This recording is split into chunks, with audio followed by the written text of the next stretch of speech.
Assalamualaikum warahmatullahi wabarakatuh. Salam pendidikan, salam rahayu bagi seluruh guru Indonesia dan teman-teman subscriber yang saya banggakan. Terima kasih Anda masih setia bersama dengan channel Raden Hasil Afriyadi untuk mengikuti perkembangan informasi terkait dengan P3K ataupun CPNS tahun 2021 ini. Mudah-mudahan Bapak Ibu dan teman-teman subscriber selalu dimudahkan segala urusannya, dimudahkan rezekinya, diberikan kelulusan menjadi CPNS ataupun P3K di tahun 2021 ini. Bapak Ibu dan teman-teman subscriber yang saya banggakan, kali ini admin akan memberikan informasi terbaru terkait dengan pengumuman tempat tes dan peserta P3K di tahap 2 sesuai dengan jadwal yang telah diluncurkan oleh Panselnas pada bulan kemarin terkait dengan pelaksanaan P3K tahap 2, bahwasanya pada hari ini tanggal 2 Desember itu merupakan pengumuman peserta P3K dan mengenai tempat tes ujian, Bapak Ibu. Nah, ini saya sudah cek pada pagi hari ini sekitar jam 8.56 ketika saya cek di akun teman saya di SSJASN. Ketika saya masuk ke akunnya ternyata belum ada perubahan, Bapak Ibu. Jadi ketika saya cek data-datanya terutama untuk tempat ujian tes itu ternyata masih kosong, Bapak Ibu. Ya, ternyata masih kosong. Padahal hari ini adalah jadwal yang harus yang akan diumumkan oleh Panselnas terkait dengan tempat atau lokasi ini. Ini masih kosong, Bapak Ibu, ya. Masih kosong. Apakah mungkin ada perubahan lain lagi atau mungkin ditunda dengan tanggal-tanggal berikutnya atau bagaimana, saya tidak paham. Tapi saya cek mulai dari tadi malam sebetulnya jam 12.00 sampai dengan pagi jam 5 saya coba cek lagi, kemudian jam 7 tadi saya coba lagi, kemudian ini jam 9 tetap tidak ada perubahan, Bapak Ibu. Ini masih belum ada penjelasan dari Panselnas. Kemudian Bapak Ibu, terkait dengan ini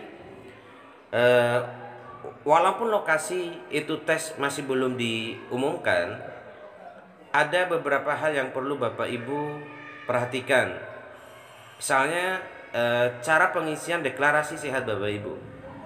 Saya sarankan untuk pengisian deklarasi sehat untuk tidak diisi masa-masa sekarang. Jadi Bapak Ibu jangan terburu-buru untuk mengisi deklarasi. Nanti kalau misalnya tempat tes ujian sudah keluar, tidak ada perubahan jadwal maksudnya, baru Bapak Ibu 2 hari, ya, 2 hari pelaksanaan tes ujian baru Bapak Ibu bisa mengisi deklarasi atau mencetaknya. Karena kalau misalnya Bapak Ibu kemudian mengisi deklarasi pada hari ini misalnya, kemudian jadwalnya berubah, ya, misalnya diundur ujiannya sampai tanggal 20, maka bisa jadi Bapak Ibu deklarasi yang Bapak Ibu isi itu tidak ada gunanya. Maka Bapak Ibu harus mengisi kembali. Oleh karena itu jangan terburu-buru, Bapak Ibu. Ya, jangan terburu-buru untuk mengisi deklarasi. Jadi Bapak Ibu bersabar dulu sampai dengan hari yang sudah ditentukan. Misalnya kalau tidak ada perubahan untuk pelaksanaan tes ujian pada tahap 2 ini dari tanggal 6 sampai dengan tanggal 10 Desember.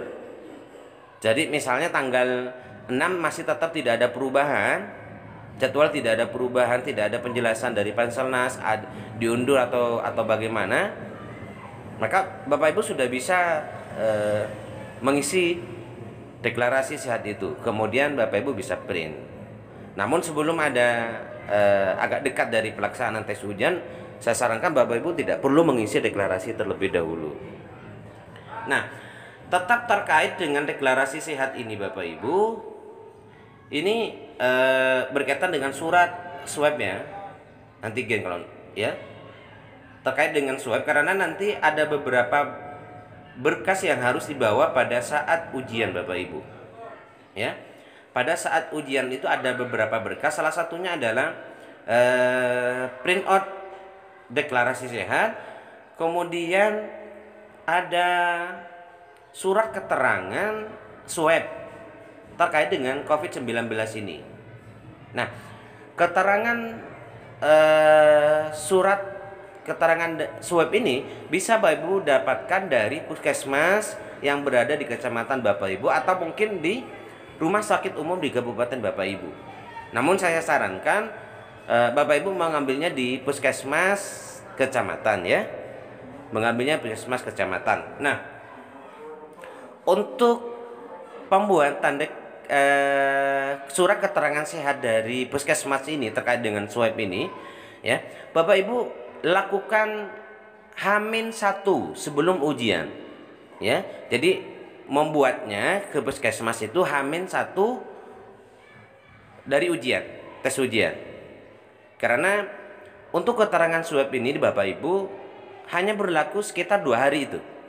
Sekitar 2 hari.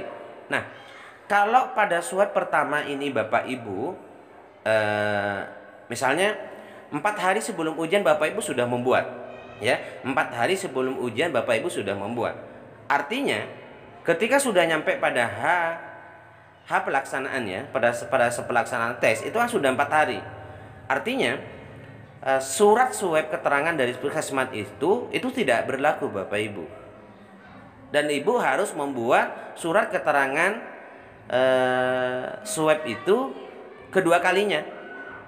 Nah, ketika sudah masuk kepada kedua kalinya Bapak Ibu harus bayar, dan ini cukup besar Bapak Ibu. Untuk yang pertama, yang saya dapatkan dari berbagai informasi dari berbagai daerah kabupaten itu, untuk swab pertama itu masih digratiskan, maksudnya ditanggung oleh pemerintah daerah.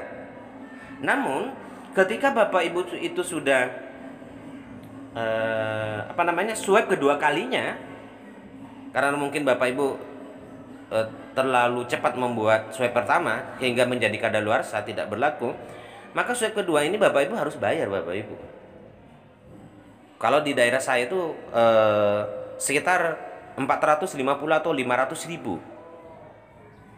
Itu makanya Bapak Ibu kalau ingin membuat surat keterangan swab dari puskesmas itu H-1 dari pelaksanaan tes P3K-nya. Ya. Ini yang harus Bapak Ibu wanti-wanti. Nah, pada saat ujian itu ada beberapa berkas yang harus dibawa, salah satunya 2 itu deklarasi sehat, kemudian surat keterangan swab itu dari puskesmas, kemudian ada kartu ujian Bapak Ibu. Jangan sampai lupa kartu ujian, kemudian KTP, karena nanti panitia akan menyesuaikan kartu ujian dengan KTP aslinya, karena takut terjadi permasalahan masalah yang seperti tahun-tahun sebelumnya itu ada pesertanya bukan dirinya sendiri, tetapi menyuruh orang lain.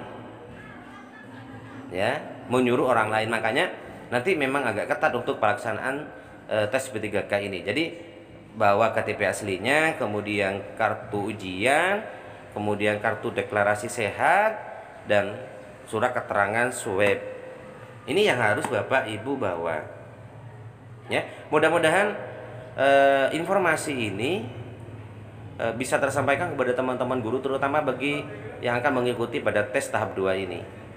Ya, sehingga nantinya tidak gagal pada saat pelaksanaan tes tahap 2 ini.